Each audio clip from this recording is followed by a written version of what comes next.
Then she called down to Bill. There were just too many boxes up there and too much junk in them. What did Bill want to do with it all? And Bill called up the stairs, throw it all out.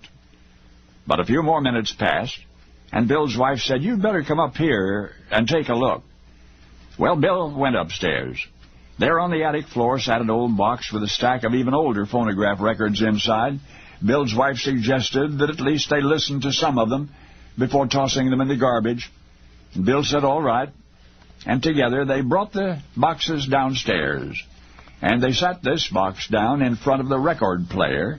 And one by one the memories drifted through the air, thinly disguised as songs from once upon a time.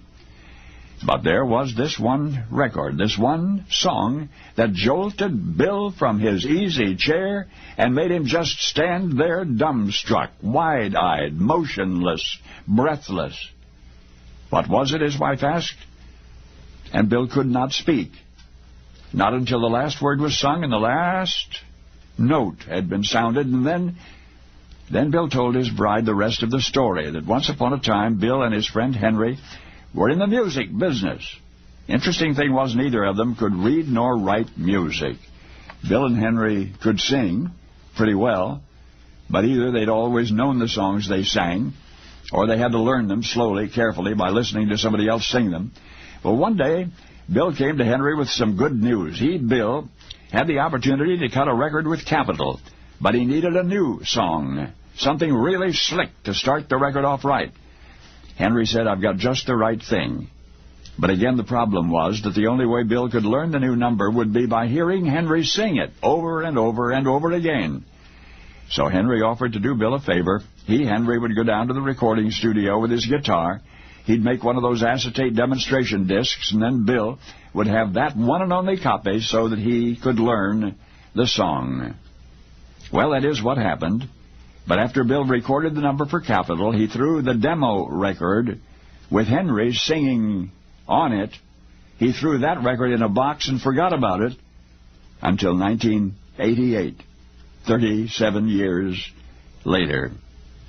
For the recording that came out into the light for the first time in all that time, the recording that Henry made for Bill, Big Bill Lister, was indeed one of a kind. By now you have surely heard that Henry's son was presented with that demo record, and he took it back to Nashville, and through the grace of studio magic, he was able to record a duet with his own late father. And thus were father and son reunited in a tune called There's a Tear in My Beer, a melody that's been singing in the dark for 4 decades, only to become the basis for the impossible country music collaboration of 2 men with one legendary name, Hank Williams. Only now you know the rest of the story.